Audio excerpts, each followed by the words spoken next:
Alright, so nagbabalik tayo sa ating violin tips and tricks. And for today's video, let's talk about things that you should be able to do by yourself with your instrument, or repairs that you should be able to do on your own, on your instrument, and things that you should leave to the experts. No? Ano ba yung mga bagay na dapat kaya mong i-troubleshoot with your instrument, especially if you are starting out? Ano ba yung mga things that you have to have a little bit of knowledge of repairs and DIY skills nyo para mas mapadali yung inyong journey when you start playing the instrument. Okay? So, I'm doing this again here kasi medyo busy tayo. So, let's get into it, no? So, first things first, of course, again, you need to have your own instrument and make sure that you know basic care for your instruments, no?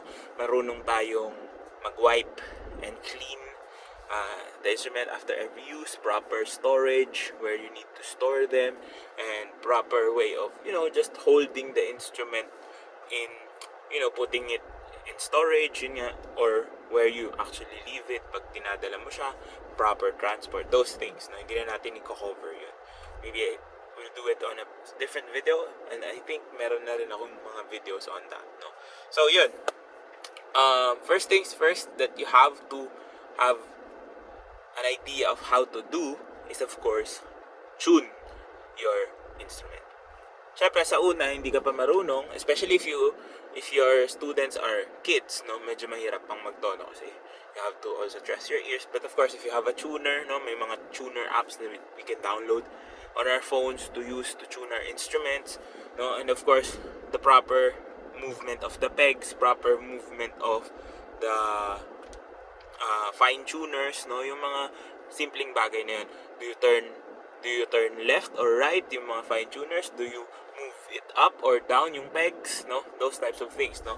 Dapat marunong tayo nun. Kasi if not, it's going to be hard. Kasi especially here in the Philippines, no, the weather is very unpredictable. Minsan sobrang init, sobrang lamig, and the climate actually affects your tuning stability, no? Mabilis mawala sa tono yung instrument natin, even if it's a good quality one. Minsan pag sobrang init talaga, hindi mo maiwasan, bumababa yung pegs. Minsan pag sobrang lamig din, no, hindi mo magalaw ng ayos. So being able to understand how it works and how to be able to do it properly, dapat matutunan din. So with that, of course, you also have to learn how to change strings. Yan. So, paano ba magpalit ng strings? How do you put it in the pegs? How do you put it kung meron kang tailpiece na kakaiba? Meron kang fine tuners? Paano mo aayusin yung mga bagay na yun? So, you have to be able to DIY it, no? Yung mga ganyang bagay. Because, again, it's not that hard. And if whatever happens, no, masira siya. Kasi usually, yun naman yung mga basic things na madaling masira, which is, maputulan ka ng strings, no, mawala sa tono yung instrument mo. Hindi yung mawala sa tono yung instrument mo or naputulan ka ng strings, you wait for your next lesson para lang maikabit mo siya. Of course, if you are starting out, that's fine, no? Pero kapag medyo nag-advance na tayo, especially if you're an older student, dapat matuto ka rin na magpalit ng strings, magtono ng instrument, no? Those things are really important. Another thing you can DIY is changing, the fine tuners, no? So most of the things that you should be able to DIY, I think, are on the strings, no? Yung mga mechanisms that are using the strings, no? Changing fine tuners, medyo madali lang naman. There are more complicated fine tuners na nabibili, but the basic one na isuscrew mo lang, it's quite easy to do. So kung kaya mo yung gawin, that's really an advantage for you, no? Pwede kang mag-try ng iba-ibang klaseng fine tuners, pwede kang mag-try ng iba-ibang tailpiece, no? That's another thing, no?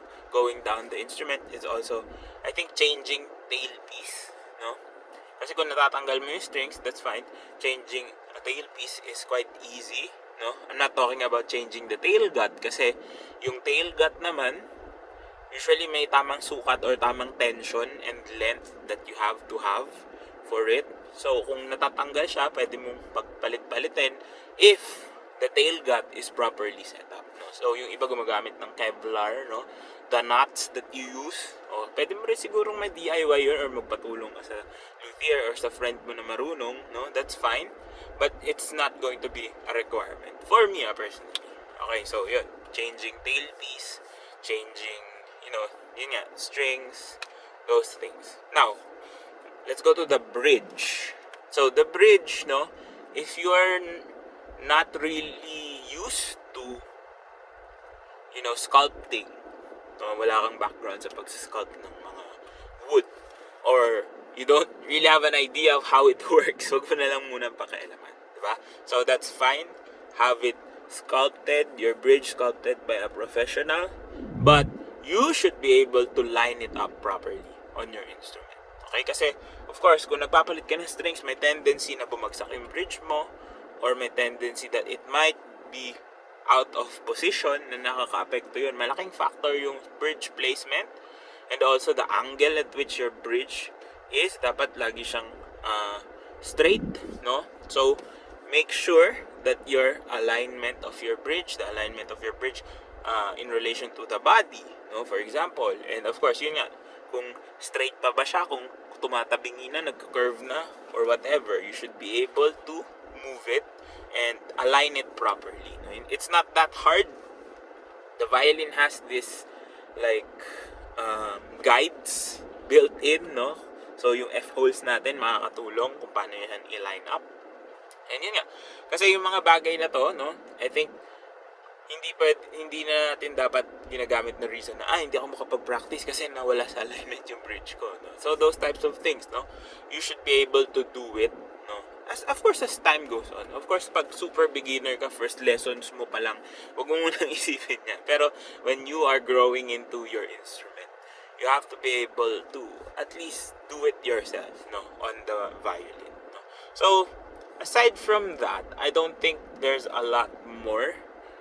Maybe the button kung marunong ka magtanggal, it's also easy to do. And also chin rest. But sometimes kasi kailangan yung tension of the chin rest eksaktong din. So if your chin rest is falling off, no, marunong ka mag-tighten or loosen ng chin rest. So yun yung mga basic things, no. Yung sculpting muna ng bridge, wag mo munang gawin, leave it to the experts. Also, sound post placement, I think. Kahit ako personally, I still don't try and do it on my own. Nakakatakot, unang-una. And pangalawa, it's really a hard thing to master. So, siguro aralin nyo kung may time kayo, no? And if you are a little bit more advanced, no, is-set up yung sound post, no? But it's not really a requirement to DIY. Mas maganda talaga leave it to the experts. And another thing is that I think pegs. If you have a new set of pegs, wag mo muna siyang pabara-bara na ipapasok na lang, no? You have to have it shaved properly para maganda yung movement niya and it's more secure on your instrument. Now, on the bow side naman, of course, I think you need to be able to disassemble your bow. So, paano ba mag-disassemble ng bow? Magtanggal lang ng screw, no? Tanggalin yung screw, and you don't need to take off the hairs because, again, if you wanna rehair, leave it to the experts, no? So, ano ba yung pwede natin gawin pag marunong tayo mag-disassemble ng bow is we can wash the bow hair. But we shouldn't be washing it all the time, no?